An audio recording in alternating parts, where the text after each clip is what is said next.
Hello बच्चों, कैसे हो? सही हो? देखो बेटा, पिछले लेक्चर में हम लोगों ने क्या पढ़ा था। सबसे पहले हमने पढ़ा फ्लक्स क्या होता है, उसके बाद हमने पढ़ा गोज लॉ क्या होता है। उस पे बेसिस हमने कुछ न्यूमेरिकल्स डिस्कस कर लिए थे। आज हम कुछ और न्यूमेरिकल ही डिस्कस करेंगे based on flux and goes law का कंसेप्ट यूज करते हुए, जो आईआईटी और नेट के लिए काफी इंपॉर्टेंट है। ठीक है, क्वेश्चन है ए कांस्टेंट इलेक्ट्रिक, पहला क्वेश्चन आपका, a constant electric field passing through the surface of an open hemisphere, a constant electric field passing through the surface of an open hemisphere perpendicular to its base and its flux passing through the curved surface base and r is the radius of the hemisphere। ठीक है, तो आपको क्या निकालना है? Flux passing through the curved surface and the base where r is the radius of the hemisphere।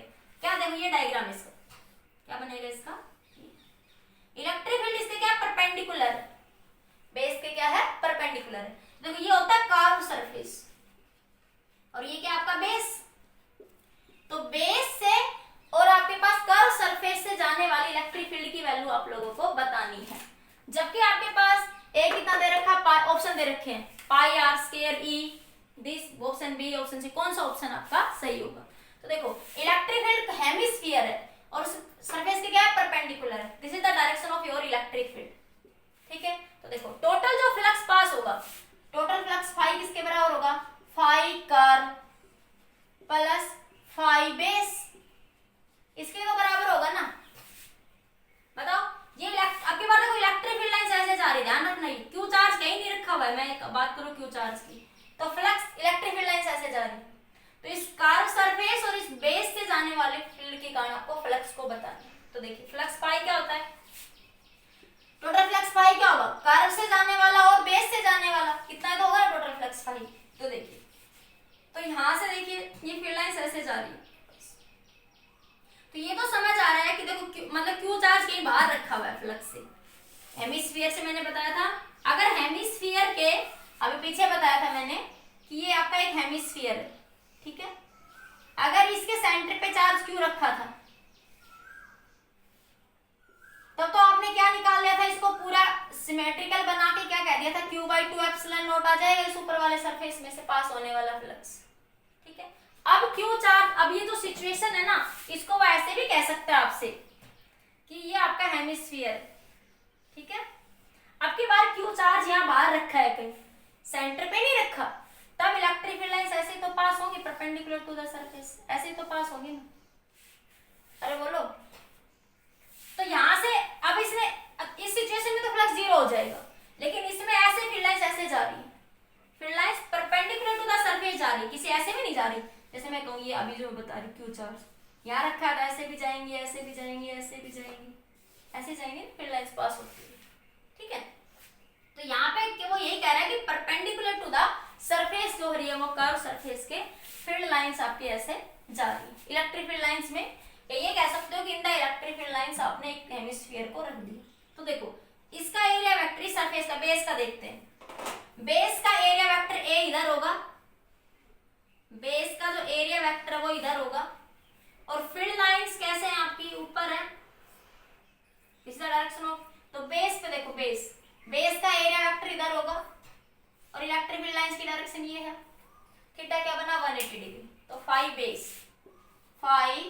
Base कितना हो जाएगा आपके पास?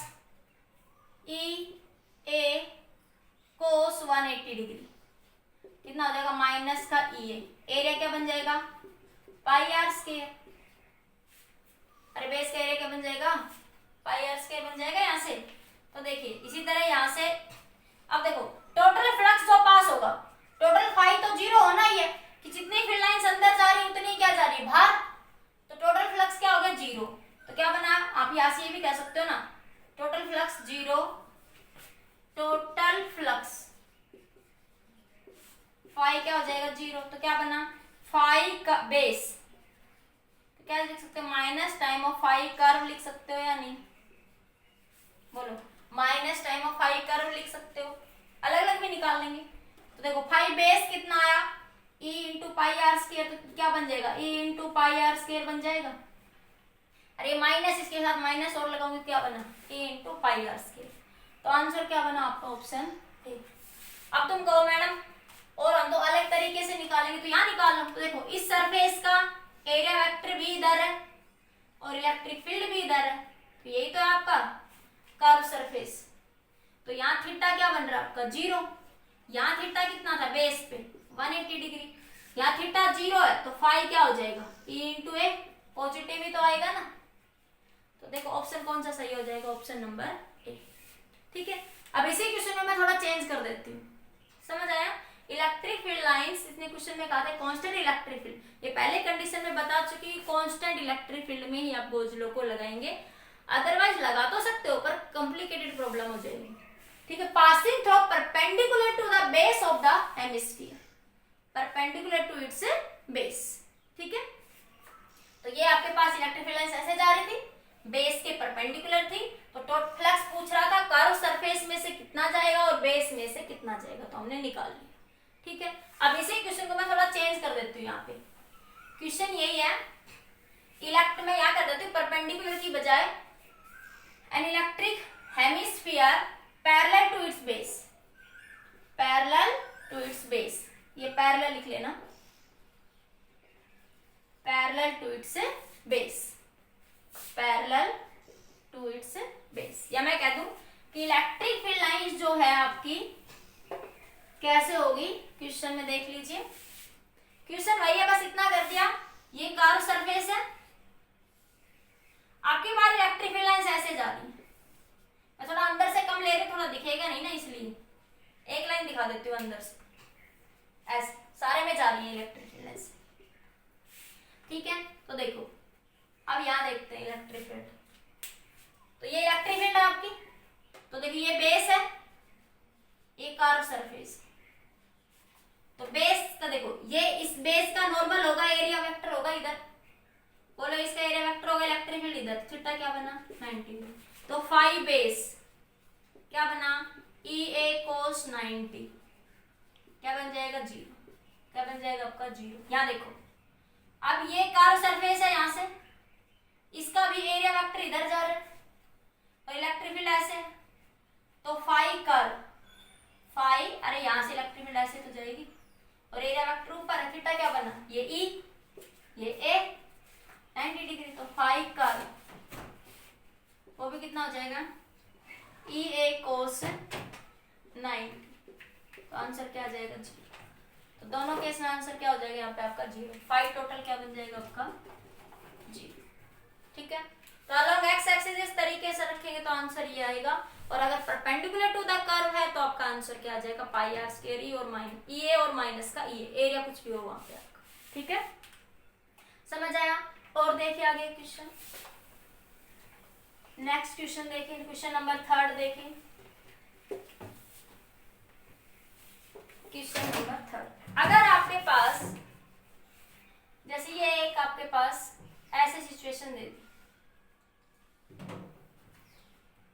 ठीक है, ये Q/2 चार्ज कहीं पे L या L/2 डिस्टेंस है, ठीक है, ये Q चार्ज यहाँ पे रखा है सिलेंडर के, तो find the flux passing through the cylinder. Question ऐसा, find flux passing through cylinder.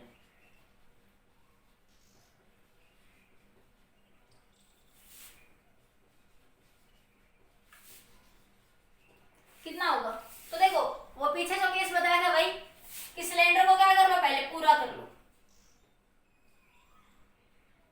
Close तो बनाओगे ना पहले इसको कंप्लीट, तो पूरे सिलेंडर में से कितना जाएगा फाई टोटल फ्लक्स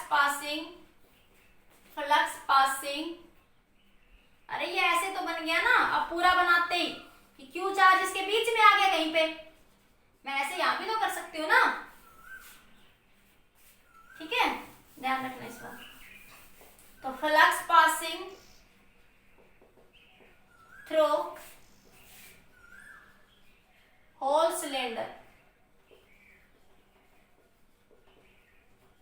कितना हो जाएगा Q/ε। तो हमें तो सिर्फ इसके लिए चाहिए, हाफ के लिए जैसे हमने कौन में करा था, तो फ्लक्स पासिंग इस केस में फ्लक्स फाई कितना हो जाएगा, Q/2 epsilon not, Q/2 epsilon. समझ आया?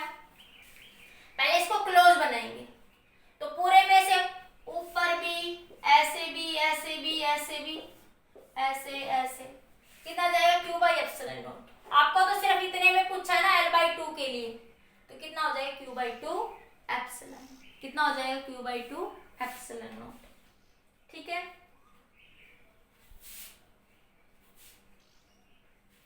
हेमी सिलेंडर लिख लेना आप यहाँ पे, कंफ्यूज मत होना, हेमी सिलेंडर, हेमी मतलब आधा। ठीक है, क्वेश्चन में गिवन, कभी सोचो मैडम ऐसे भी तो मान सकते थे, हेमी सिलेंडर। ठीक है, तो कंप्लीट बना लेंगे फिर उसको पूरा। ठीक है, नेक्स्ट देखिए क्वेश्चन नंबर 4। ये आपका एक कोन है, अगर Q चार्ज यहां रखा हुआ होता है तो फ्लक्स फाई की वैल्यू मैंने क्या बताई थी, फाई इज इक्वल टू Q/एप्सिलॉन नॉट। ठीक है, अगर Q चार्ज यहां रखा है, अगर कोन के वर्टेक्स पे चार्ज रखा है, अब Q चार्ज प्लेस्ड इफ, यहां पे था Q charge placed at the midpoint of the cone, तो फ्लक्स फाई ये आ जाएगा। क्वेश्चन नंबर 5 में देखिए, if Q charge placed, ये इंपॉर्टेंट है, इसको इंपॉर्टेंट लिख लेना अच्छे से, placed at the vertex of the cone। Q charge कहां पे रखा हुआ है, at the vertex of the cone। तो देखिए ये कौन है, कौन के कहां रखा हुआ है, वर्टेक्स पे, तो फिर कैसे निकालेंगे, और वो वर्टेक्स से मान लिया कि ये एंगल कुछ थीटा बना रहा है, यहां से वर्टेक्स से ये Q चार्ज, देखो इस वर्टेक्स से कौन फील्ड लाइंस ऐसे ऐसे तो जाएंगी ना, देखो ये ऐसे ऐसे फील्ड लाइंस जाएंगी यहाँ पे आपकी, ये Q चार्ज यहाँ रखा हुआ है, और वो कह रहा है कि वर्टेक्स से ये एंगल कितना बना रहा है यहाँ पे आपका थीटा डिग्री। तो देखो ध्यान रखना, जब कोन के वर्टेक्स पे रखेगा, इसके डेरिवेशन के बारे में बात कर लेंगे फिर कभी, अभी मैं क्वेश्चंस करवा रही हूँ उसके लिए डायरेक्ट लिखवा रही हूँ शॉर्टकट ट्रिक। Q चार्ज यहाँ पे रखा हुआ है और वो यहाँ से फील्ड लाइंस ऐसे जाएंगे, तो मैं अभी एक ही फील्ड को ले रही हूँ, यहाँ से ये एंगल कितना बना रहा है, थीटा, कितना एंगल बना रहा है आपका, थीटा एंगल बना रहा है। ठीक है, ये सब फील्ड लाइन जाएंगे, और ये क्या आर रेडियस है, यहाँ पे क्या है आपकी आर रेडियस। तब फ्लक्स फाई की वैल्यू कितनी होगी, always Q/2 epsilon not 1 minus cos theta, कितनी होगी Q/2 epsilon not 1 minus cos theta. याद रखना, जब चार्ज Q कहां रखा होगा, वर्टेक्स पे, तब flux passing through the cone कितना होगा, Q/2 एप्सिलॉन नॉट 1 माइनस का कोस थीटा। ठीक है, अब देखो IIT का क्वेश्चन आया हुआ है आपके पास यहाँ पे, जैसे उसने कहा, क्वेश्चन आपका कुछ ऐसे, दिस इज द सिलेंडर,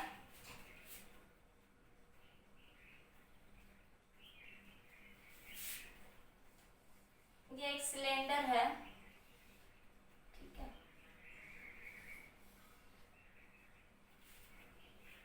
और यहाँ पे क्या Q चार्ज रखा हुआ है। ठीक है, पूछ रहा find the flux passing through the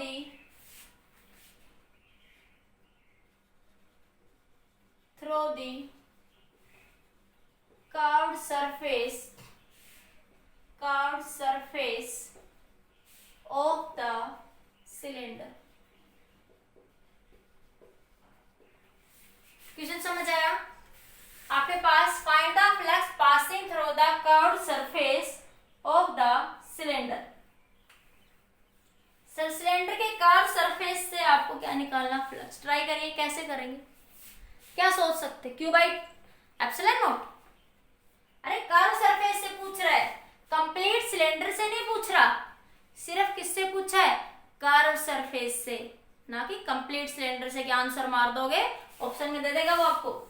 option A Q by epsilon nought, option B Q by 2 epsilon nought, option C Q by 2 epsilon not 1 minus 1 by root 2, option D Q by 2 epsilon not 1 plus root 2। ये option है question. ठीक है, तो देखिए इस question को करें कैसे। ट्राई कर लिया सबने, सोच लिया कैसे करेंगे? देखो कर्व सरफेस, ये कर्व होता है ना, देखो सिलेंडर का ये होता है प्लेन सरफेस, फ्लैट सरफेस बोलते हैं इसको, फ्लैट। और ये होता है कर्व, ये जो पार्ट इसको कर्व सिलेंडर, किसी को ना भी पता हो बता दो। ये सिलेंडर का फ्लैट सरफेस होता है और ये सिलेंडर का कर्व सरफेस होता है। उसने सिर्फ पूछा है flux passing through the curve surface of the cylinder. तो कैसे सोल्व करेंगे इसको, देखिए।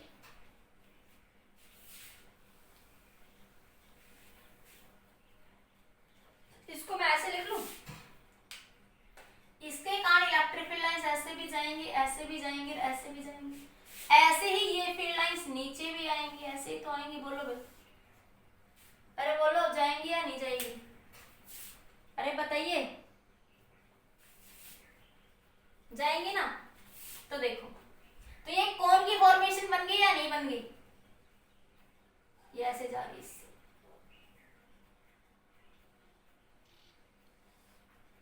ठीक है।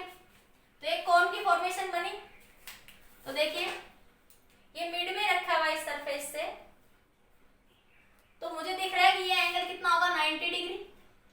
तो ये एंगल कितना हो जाएगा? 45 डिग्री। अगर ये रेडियस r है तो ये भी डिस्टेंस कितनी होगी? r। मिड पॉइंट्स r है, ये दोनों, ये भी r है और ये भी कितनी आपकी r है। जब वो मिड पे रखा हो, जब वो मिड पे रखा होगा तो ये भी r होगी और ये भी कितनी हो जाएगी आपकी? r हो जाएगी। इसी तरह ये भी r और ये भी कितनी हो जाएगी आपकी? r। तो ये एंगल भी कितना बन जाएगा? 45 डिग्री बन जाएगा। ठीक है, अब मैंने कोन के कैसे फॉर्मूला बताया था अभी आपको कि फील्ड कैसे निकालते हो। Phi is equal to Q by 2 epsilon not 1 minus का कोस थीटा। तो फाई 1 कोण, एक कोण की जगह कितना हो जाएगा? Q by 2 epsilon not 1 minus cos 45 degree. Q by 2 epsilon naught cos 45 मतलब 1 बाई रूट 2। ठीक है, तो लेकिन देखो ये एक कोण के कारण, लेकिन इसमें कितने कोण बन रहे? 2 कोण। तो फाई ड्यू टू 2 कोण, 2 कोण लिख लो।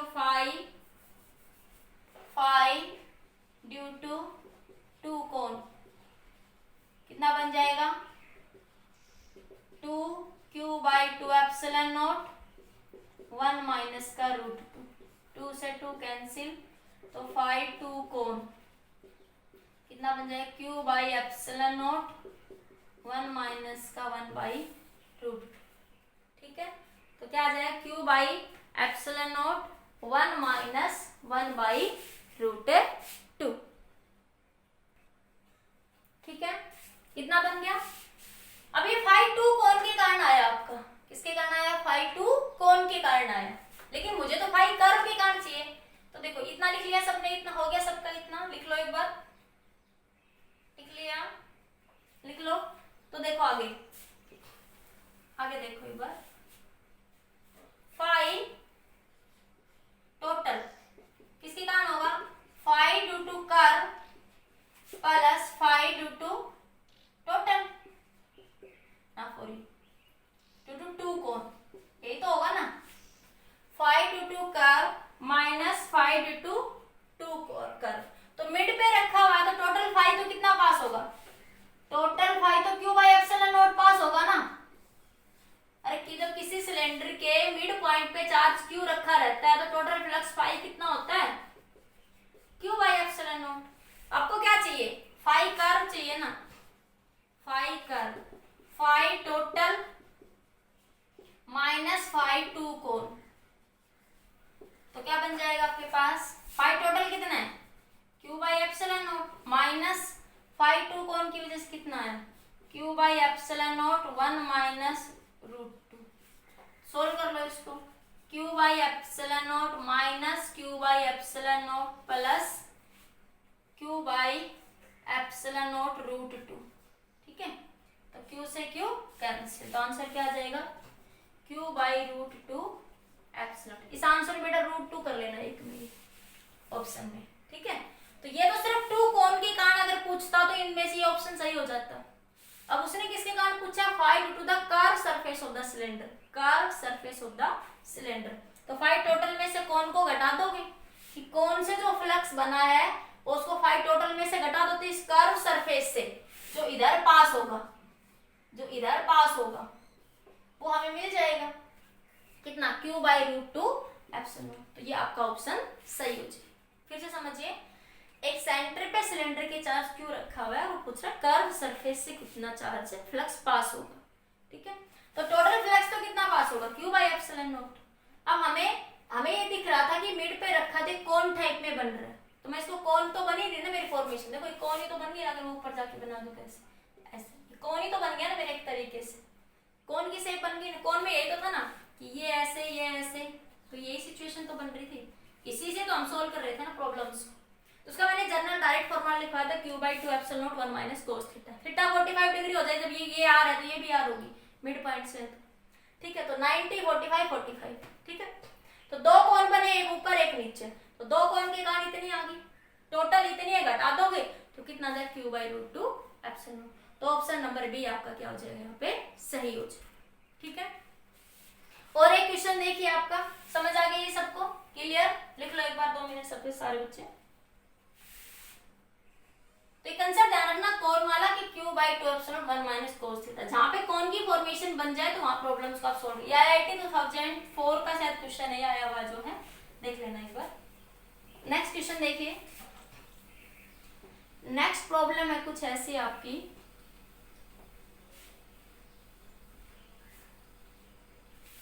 एक शेप दे रखी है आपको इस तरीके से, कुछ हेमिस्फीयर टाइप में,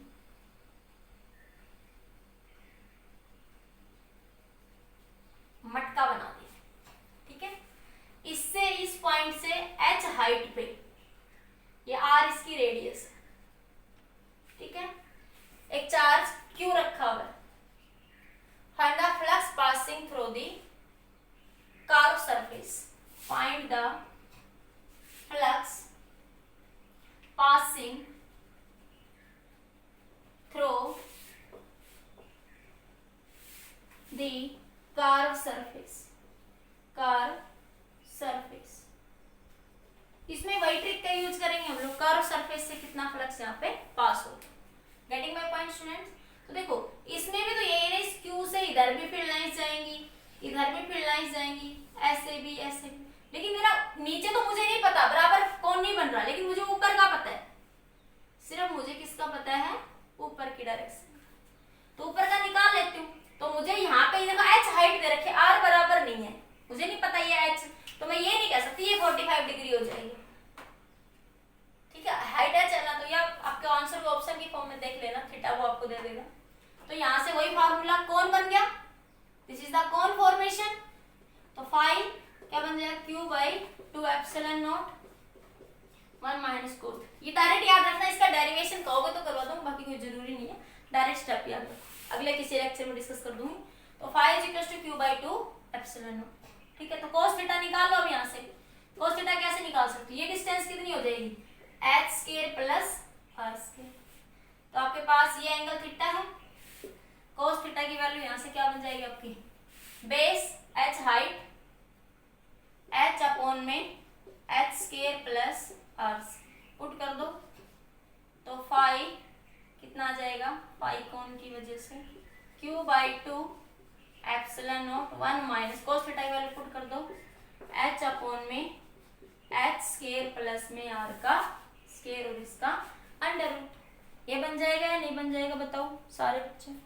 यही स्टेप हमने पीछे वाले क्वेश्चंस में भी यही यूज करा था। ठीक है, पीछे भी क्वेश्चन में यही स्टेप यूज करा था। अब देखो, अब यहाँ पे तो बराबर का हेमिस्फीयर बन नहीं रहा मेरे पास, ये कह दो नीचे तो पता नहीं क्या बन रहा है, क्योंकि सिमेट्रिकल नहीं है ना यहाँ पे नीचे इस साइड में। तो क्या करेंगे, तो वही फाई टोटल कर्व सरफेस से पूछा, तो फाई कर्व माइनस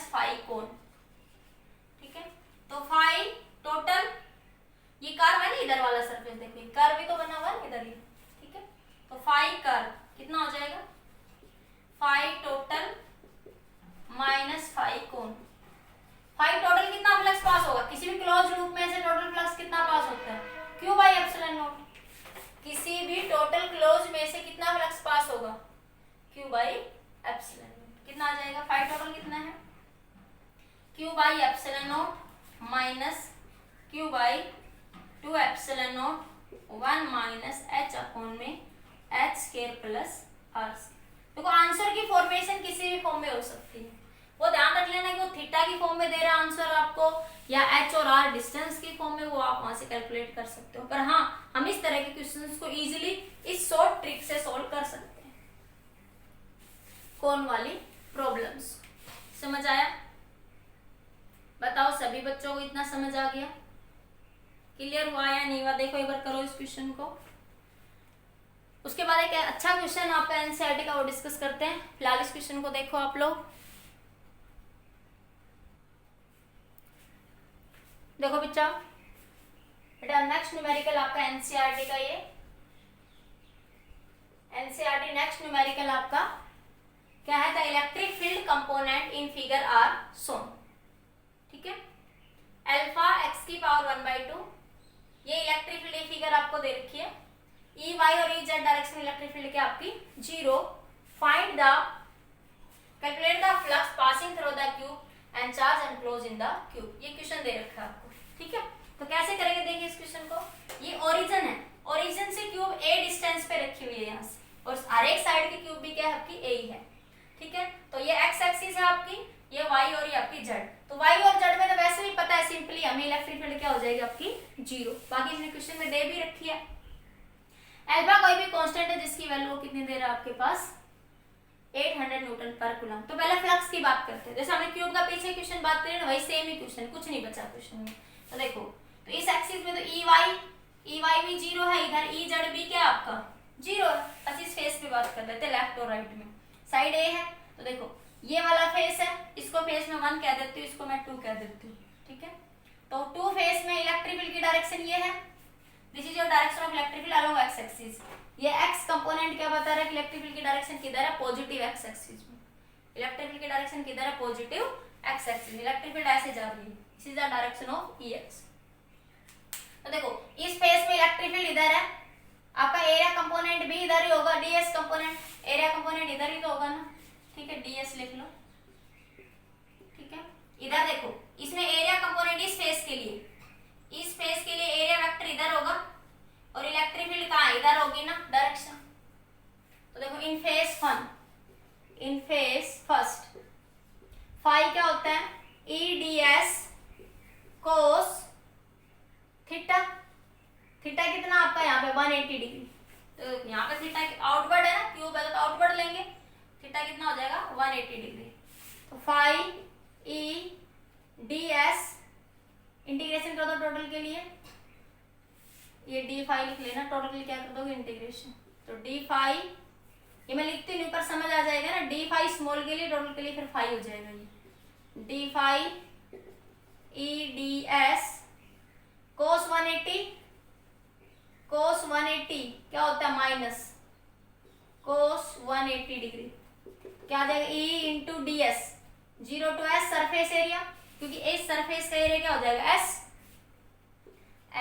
तो एरिया क्या होगा इसका ए स्क्वायर, स्क्वायर है ना, तो क्या बन जाएगा माइनस का ई ए स्क्वायर। तो फाई लेफ्ट, फाई 1 भी कह सकते हो इसको आप, फाई 1 या फाई 1 कह दो, या फाई लेफ्ट बराबर फाई 1 कितना आ गया माइनस ई ए स्क्वायर। इसको ऐसे कह दो फाई लेफ्ट बराबर फाई 1, ई कितना दे रखा है अल्फा इंटू एक्स की पावर 1/2 इंटू ए स्क्वायर। ठीक है, अब ये वाला फेस कितनी डिस्टेंस पे, एक्स डिस्टेंस कितनी है इस फेस से ए ना, तो एक्स की जगह क्या लिख लोगे ए। तो फाई लेफ्ट कितना हो गया अल्फा ए की पावर 1/2 इंटू ए का स्क्वायर। ठीक है, कितना बन जाएगा, सोल्व कर लो इसको, अल्फा ए की पावर 1/2 प्लस 2, 1/2 प्लस 2 कितना बना 2, तो 1 प्लस 4 कितना बन गया 5/2। ठीक है, तो लेफ्ट फेस में जो आपका फ्लक्स है वो कितना आ गया अल्फा 5 ए की पावर 5/2। अब राइट फेस में देखो, ऊपर से क्वेश्चन को हटा दूं तो देखिए अब आपका अल्फा की वैल्यू 800 दे रखी, ध्यान रख लेना। ठीक है, तो phi right, phi right, phi right कितना हो जाएगा आपके पास यहाँ से राइट साइड में देखो, या फाई टू कह दो इसको, फाई टू, तो वही ई इंटू एस, सीधा एस लिख रही हूं मैं, कोस जीरो, क्योंकि यहाँ पे थीटा कितना है, जीरो। इलेक्ट्रिक फील्ड भी इधर है, एरिया वेक्टर भी इधर है, इलेक्ट्रिक फील्ड और एरिया वेक्टर के बीच में थीटा क्या होगा, जीरो।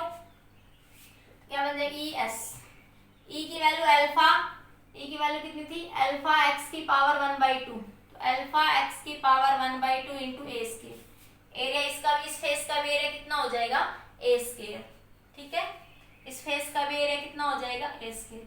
अब एक्स की देखो, एक्स कितनी लोगे, यहां से देखो, ये वाला जो सरफेस था आपका, ये तो कितना था, ये वाला फेस, तो यहाँ पे X is equal to A distance पे है, ठीक है, और जो ये वाला फेस है आपका, ये वाला इधर, ये ओरिजिन से देखो, तो टोटल 2a हो जाएगा या नहीं, क्योंकि a और ये a कितना हो जाएगा, 2a, तो यहाँ पे x की जगह क्या लिख दोगे, 2a, क्या बन जाएगा, अल्फा 2a की पावर 1/2 इंटू ए स्क्वायर, इसको भी इतना ही रख लो, a की पावर 1/2 इंटू ए स्क्वायर, ठीक है, बाद में सोल्व कर लेंगे पावर्स को, समझ आ गया। और बाकी y और z में लेफ्ट राइट इन सारे फेसेस पे इलेक्ट्रिक फील्ड क्या हो जाएगी, जीरो, क्योंकि देखो फिर से समझाती हूँ, ये इलेक्ट्रिक फील्ड की डायरेक्शन है, ठीक है, तो ये वाला कंपोज जो मेरे राइट में जो मेरी दीवार है, मेरे राइट हैंड है ना ये, इस राइट हैंड की दीवार में थीटा क्या बनेगा, जीरो, और मेरे लेफ्ट हैंड की दीवार में थीटा क्या बन जाएगा, 180 degree.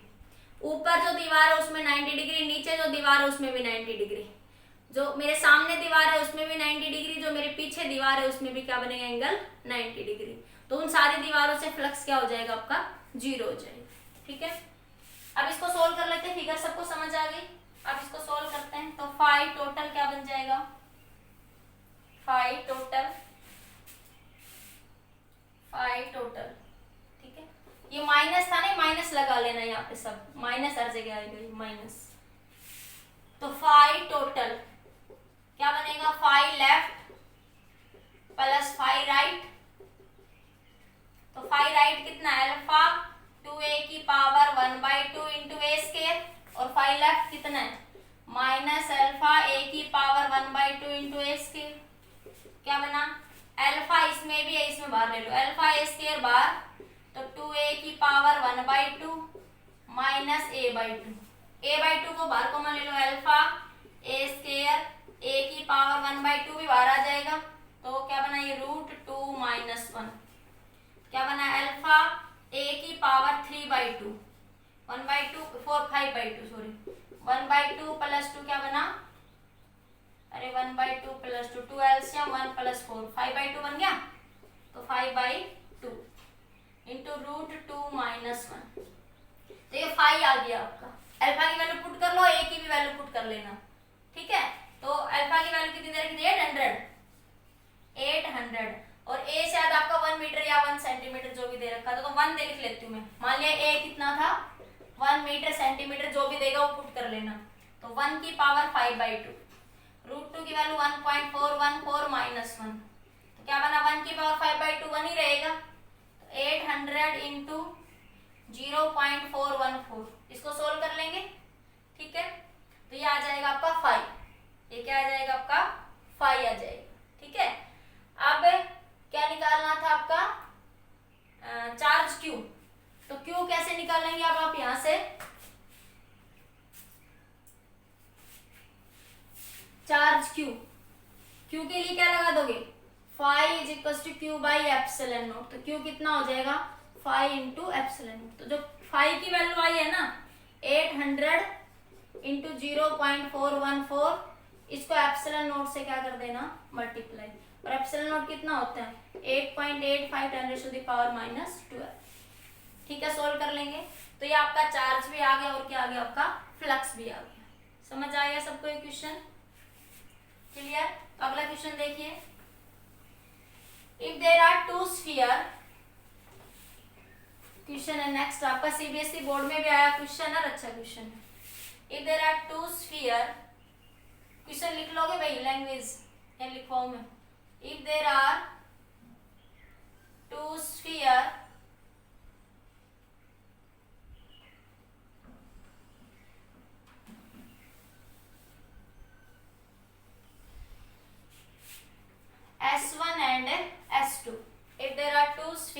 S1 and S2. One having this have the charge Q and this sphere यहाँ पे चार्ज क्या रखा हुआ है 2Q. ठीक है. Find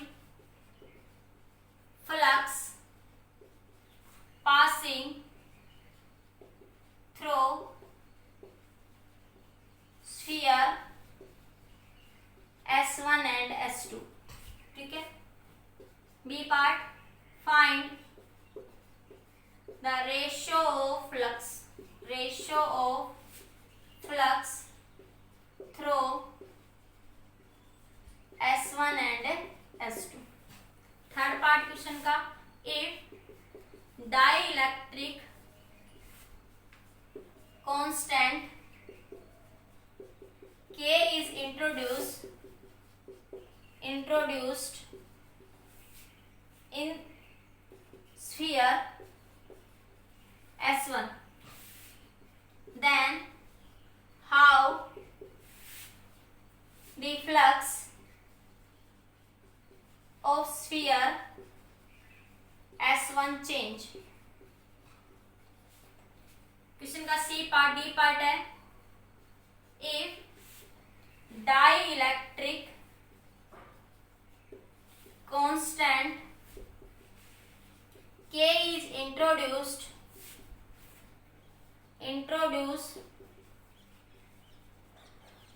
in sphere S2, then how the flux of S1 change. Question को ध्यान से समझना. पहले पूछ रहे हैं इन दोनों से फ्लक्स कितना पास होगा, दूसरा पूछ रहे हैं इनका रेशियो क्या होगा, तीसरा कह रहा है अगर इसमें डाइलेक्ट्रिक भर दे तो इसका फ्लक्स कैसे चेंज हो जाएगा, चौथा कह रहा है कि इसमें डाइलेक्ट्रिक भर दे यहाँ पे तो इस S1 का फ्लक्स कैसे चेंज होगा. ठीक है. तो 4 क्वेश्चन है, लिख लो क्वेश्चन एक बार. सारे लिख लिया क्वेश्चन, सबने लिख लिया? तो आगे देखो, क्वेश्चन को सॉल्व करते हैं. हमें देखिए, तो flux passing through the S1, flux passing through S1 से कितना फ्लक्स पास होगा, कितना हो जाएगा Q बाई एप्सिलॉन नॉट, क्योंकि Q चार्ज तो इनक्लोज है ना S1 में. Now flux passing through S2.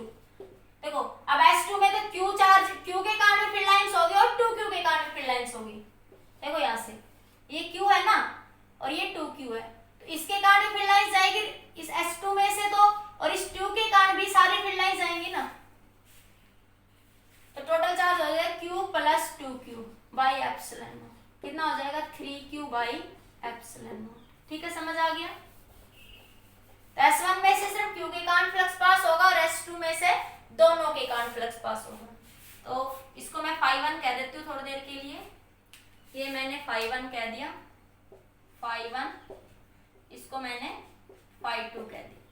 क्या हो जाएगा phi1 बाई phi2 कितना निकल जाएगा Q by epsilon not 3Q by epsilon not. कितना आ जाएगा 1/3, 1:3. ठीक है. तो ऑप्शन नंबर 1 और 2 का आंसर आ गया. अब कह रहा है तीसरे में, ये 1 का आंसर, ये 2 का आंसर, 3 का आंसर. देखो अगर इसमें डाइलेक्ट्रिक भर दे, अगर इसमें क्या भर दे डाइलेक्ट्रिक, तो डाइलेक्ट्रिक भर देंगे तो एप्सिलॉन हो जाएगा यहाँ पे, क्योंकि पहले हम एप्सिलॉन नॉट एयर के लिए ले रहे हैं. तो क्या हो जाएगा phi is equals to Q by epsilon. और हमें पता है कि K क्या होता है epsilon by epsilon nought. Epsilon क्या हो जाएगा K इंटू एप्सिलॉन नॉट. तो 1/K फैक्टर से क्या हो जाएगा फ्लक्स चेंज हो जाएगा. तो phi क्या हो जाएगा यहाँ से अब आपका तीसरे में phi is equals to Q by K epsilon nought. phi dash लिख लो इसको, या phi1 लिखा हुआ था ना आपने, phi डैश. ठीक है. तो कि ये कितना था आपका phi1, कैपिटल Q लिख लो. ये कितना था आपका phi1, तो कितना आ जाएगा phi1 बाई K. तो 1/K फैक्टर से फ्लक्स क्या हो जाएगा चेंज. जब आप इसमें डाइलेक्ट्रिक कांस्टेंट K डाल दोगे तो आपका फ्लक्स जो है 1/K फैक्टर से इनिशियल से क्या हो जाएगा चेंज हो जाएगा. दूसरा कह रहा है क्वेश्चन, जो फोर्थ क्वेश्चन में क्या कहा है आपसे, अगर यहाँ पे डाइलेक्ट्रिक डाल दो, अब यहाँ पे नहीं है, अगर आप इसमें डाइलेक्ट्रिक डालोगे, इसमें, ठीक है, S2 में डाइलेक्ट्रिक कांस्टेंट K डालोगे तो S1 का फ्लक्स कैसे चेंज होगा। देखो इसके डाइलेक्ट्रिक के कारण इसमें कोई इफेक्ट नहीं पड़ेगा, इसके मीडियम के कारण इसके ऊपर कोई इफेक्ट नहीं पड़ेगा, क्योंकि अब ये तो खाली है। देखो दो रिंग अज्यूम करो, तो बीच वाली तो खाली है ना, उसमें तो एयर ही है ना, बीच में आया ना कुछ, जो आया आपने कलर भरा, आपने वायर लगा दी, कुछ भी लगा दिया, तो बीच में तो खाली है ना, तो कोई इफेक्ट नहीं पड़ेगा। फोर्थ क्वेश्चन का आंसर रहेगा नो इफेक्ट। ठीक है, तो अगर हम S2 में K डाइलेक्ट्रिक कांस्टेंट डालेंगे तो X1 के फ्लक्स पे कोई इफेक्ट वहां पे नहीं पड़ेगा। ओके बच्चे, ठीक है, आगे हम और कुछ डिस्कस करेंगे और डिस्कस करेंगे application of the Gauss law. आज के लिए इतना ही, कुछ ना समझ आए पूछ। ओके बच्चे।